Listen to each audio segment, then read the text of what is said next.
Salman F Rahman বাংলাদেশের শীর্ষ ধনীদের মধ্যে একজন। তিনি অনেক বড় ব্যবসায়ী। বাংলাদেশে প্রচুর ব্যবসা বাণিজ্য আছে তার, এবং বাণিজ্যিক ক্ষেত্রে এবং অর্থনৈতিক ক্ষেত্রে সালমান এফ রহমান ছিলেন সরকারের সহযোগী, প্রধান উপদেষ্টাও বলতে পারেন।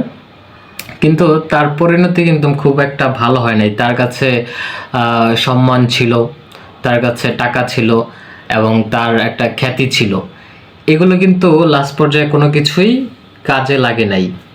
তিনি ধরা খেয়েছেন আপনার যে ফিশিং বোর্ডের মধ্যে লুঙ্গি পরা অবস্থায়, এবং তিনি যে কতটা ভীত অবস্থায় ছিলেন সেটি তাকে দেখলে বোঝা যায়। তাকে আমরা সবাই চিনি যে তিনি হচ্ছে দরবেশ নামে পরিচিত। তার এই যে দাড়ি টাড়ি, এজন্য তাকে সবাই দরবেশ বলে। আরও একটা কারণ আছে, সেটা পরে বলছি দরবেশ নামটা কিভাবে এলো। কিন্তু তার এই ছবল চেঞ্জ করার জন্য, পুরা লেবাস চেঞ্জ করার জন্য তিনি তার দাড়ি কেটে ফেলেছেন, চুল রং করেছেন এবং লুঙ্গি পরেছেন, এবং এই অবস্থায় তিনি একটা ফিশিং বোট দিয়ে দেশের সীমান্ত পাড়ি দিয়ে ভারত যাওয়ার চেষ্টা করেছেন। তার জীবন বাঁচানোর এই তাড়না থেকে তিনি দেশ থেকে পালিয়ে যেতে চেয়েছেন, কারণ দেশের মানুষ যদি তাকে পায় তাহলে তাকে কামড়ে কামড়ে খাবে, এরকম একটা অবস্থা।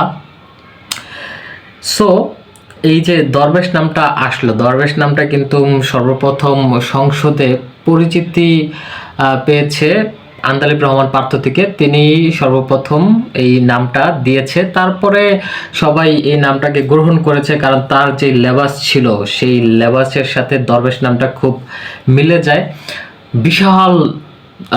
তিনি বিশাল ক্ষয়ক্ষতি করেছে বাংলাদেশের অর্থনীতিকে, ব্যবসা বাণিজ্যকে এক মুঠোর মধ্যে নিয়ে এসেছিলেন। এবং যখনই সরকারের টাকা দরকার পড়তো সালমান এফ রহমানকে বলতো, তিনি সুন্দর 5,000 কোটি টাকা দিয়ে দিতেন। যখন যেটা লাগতো সেটা তিনি ম্যানেজ করে দিতেন, এবং তাকে কিন্তু সেই ফ্যাসিলিটিটা দেওয়া হয়েছে।